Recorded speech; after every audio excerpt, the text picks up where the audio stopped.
Tapi nggak ada skrip baku ya Bob ya, biar Bobi tahu nggak ada skrip baku. Yang penting Bobi paham aja.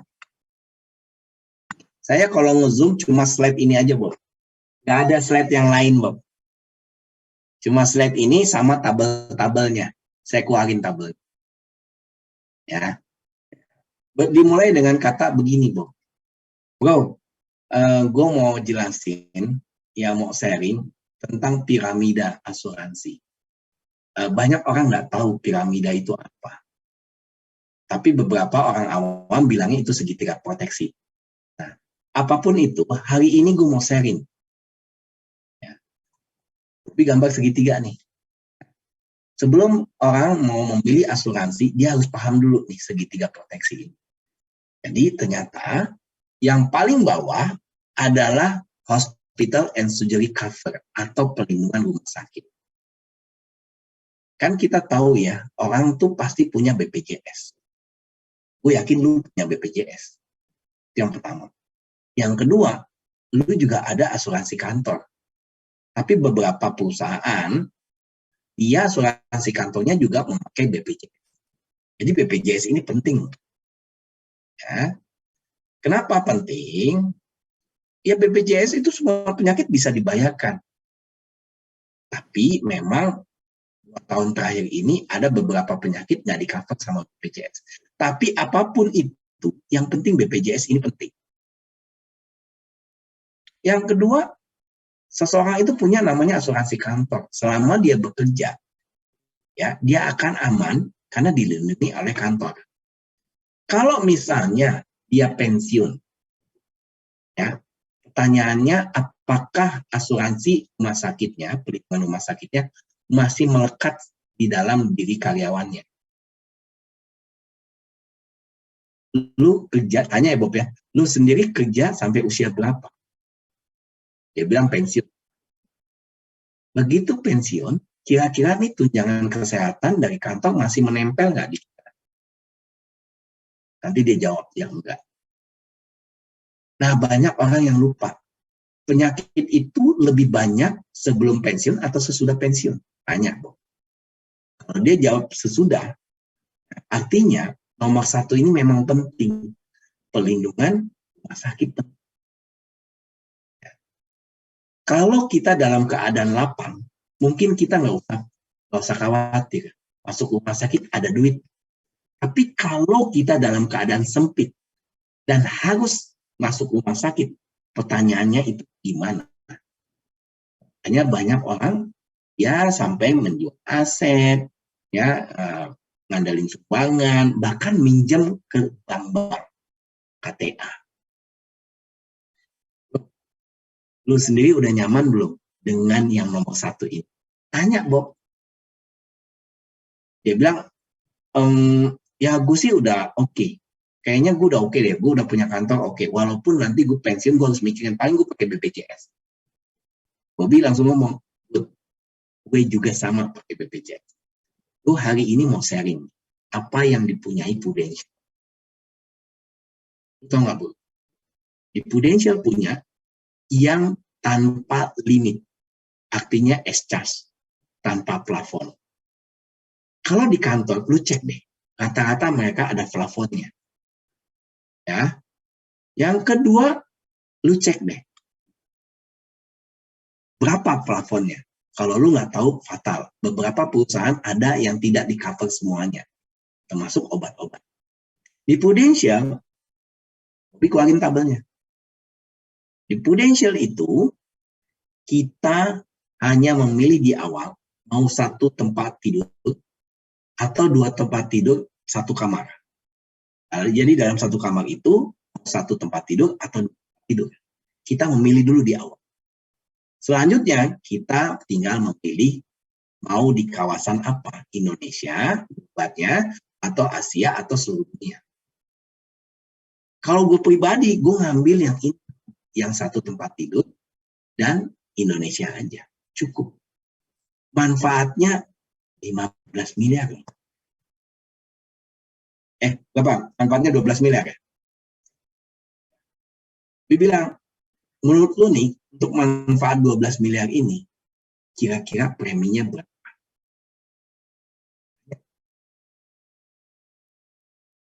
Ya, gue akan kasih lihat preminya. Ya, mumpung kita tidak ada riwayat rumah sakit dan tidak pernah ada riwayat konsul, sebaiknya lu segera buka. Ini preminya. Umur lu berapa? Ini. Udah Bob, cuma kayak gitu. Biasanya saya belum ngomong nomor 2, dia udah tertarik. Sampai sini Bobby paham nggak bagaimana cara ngejelasin yang tadi? Nyentilnya lewat BPJS dan asuransi kantor. Atau asuransi pribadi. Rata-rata orang punya asuransi pribadi. Tapi masalahnya dia nggak paham. Dia yang punya inner plafon atau S-Trust. Bobby mau tahu, sejak Wanda Hamidah, nasabah saya pada minta upgrade sekarang. Dari PHS ke PPH. Tadinya dia nggak mau nambah naik, nambah premi. Sejak adanya Wanda Hamidah, saya malah senang. Ya, jadi dia paham. Saya bilang, mumpung lu nggak ada riwayat klaim dan riwayat konsul di rumah sakit, lu buka. Kalau lu ada riwayat klaim dan riwayat konsul, akan sedikit susah pengajuannya. Saya bilang kayak gitu. Tapi bukan berarti ditolak ya. Kita ajuin aja. Ya, 1 dari 5 itu biasanya masalahnya di kesehatan. Kalau lu sehat, lu bisa langsung diterima. Tapi kalau hasil medical check up lu nggak sehat, ya ada 2 pilihan. Lu dikecualikan atau rate up, preminya harus naik, ya, atau lu dipending dulu, bahkan ditolak. Kita nggak tahu kalau kita nggak coba dari sekarang. Bob, menurut Bobby, pelindungan yang nomor 1 ini penting atau sangat penting? Tanya Bob. Kalau dia udah ngomong kayak gitu, Bob, gue mau jelasin yang level 2. Semua penyakit dibayarin BPJS. Semua penyakit dibayarin sama asuransi kan. Bahkan kalau lu punya asuransi pribadi kayak S-Trust tadi, dibayarin semua tadi. Masalahnya, bagaimana kalau sudah dibayarin BPJS, tapi keluar dari rumah sakit, kita tidak bisa bekerja lagi. Apa yang dilakukan seseorang kalau dia tidak bisa bekerja karena sakit? Mau tidak mau, income-nya terganggu. Kalau income-nya udah terganggu, mau tidak mau dia jual aset. Nah, di level 2 ini, Prudential memahami kebutuhan calon nasabahnya. Ini namanya pelindungan income dan aset protection. Sifatnya santunan. Artinya, kalau sampai kita tidak bisa bekerja, semua pengobatan dibayarin sama kantor. Tapi pasca dari pengobatan itu kita sudah tidak optimal lagi. Bagaimana menurut lu kantor masih mempertahankan lu kerja? Tanya Bob kayak gitu. Nah, kalau lu udah punya pelindungan yang nomor 2 ini, lu nggak usah khawatir. Gue pribadi, gue udah punya.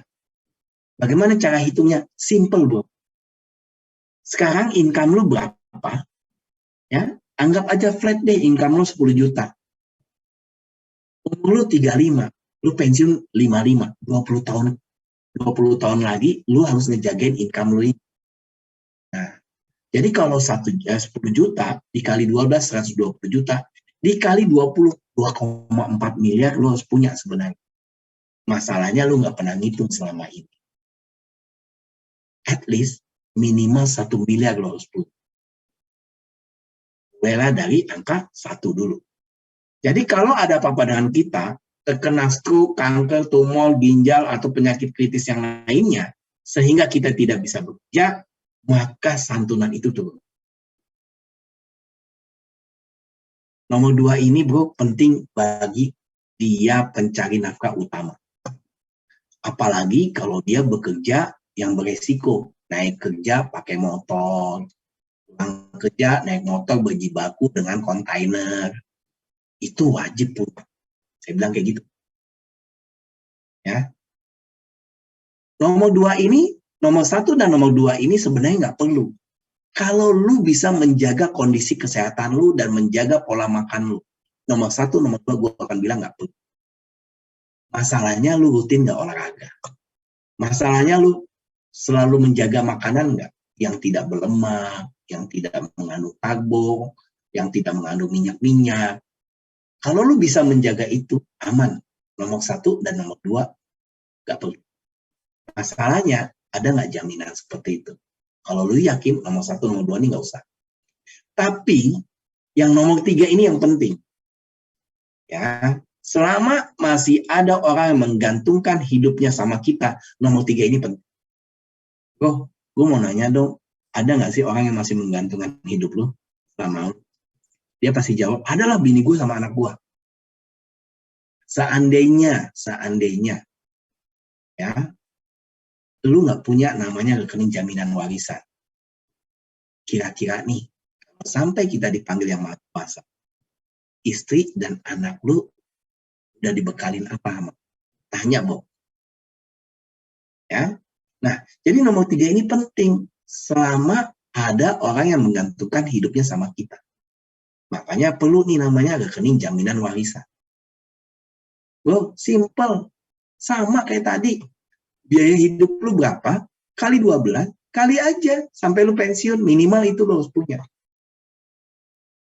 Ya, jadi 2,4. Nah, yang terakhir, gue nggak usah jelasin investasi. Di Prudential tuh ada investasi, tapi harus single premium. Tinggal sekali bayar, minimal 12 juta. Nah, gue rekomen investasinya lebih ke arah yang tradisional.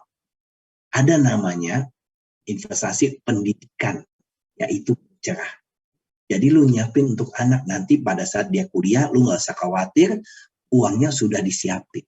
Tinggal lu mau memilih berapa uang saku buat anak lu nantinya tiap bulan. Karena uang saku itu menentukan santunan uang pangkal masuk kuliah.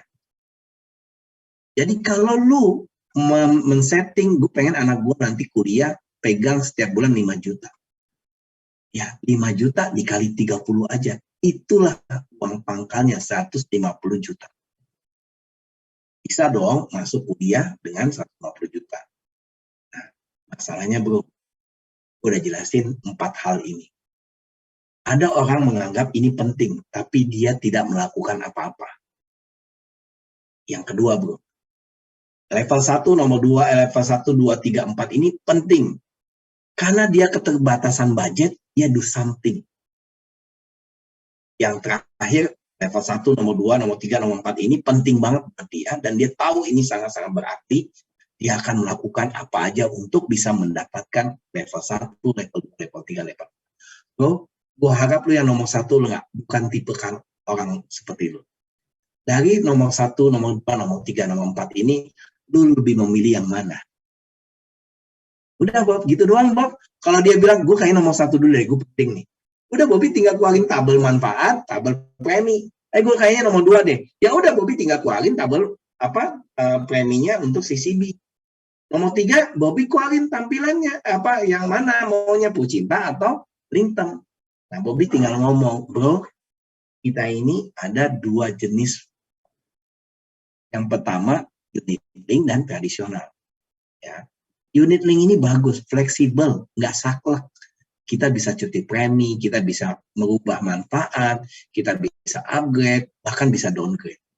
Saking fleksibelnya ini, ya kenapa? Kita bisa cuti premi di tahun keempat, tapi nggak gue sarankan. Ya. Kalau lo memilih tradisional, lo harus saklek, harus bayar terus. Nggak boleh, nggak bayar. Tapi plusnya apa? Uang lo nggak akan hilang. Kecuali yang rumah sakit yang paling bawah, Plus Solusi Sehat, ini murah banget. Tapi uang lu hangus. Nomor 2, nomor 3, nomor 4, uang lu nggak akan hilang. Gue jamin. Tapi kalau lu milih unit link, karena fleksibelnya itu, gue nggak bisa memastikan uang lu bisa balik atau enggak. Artinya, kalau ada investasi, itu adalah bonus. Bob, sampai sini lu paham? Udah ya Bob, nomor 1, nomor 2, nomor 3, nomor 4, lu milih yang mana?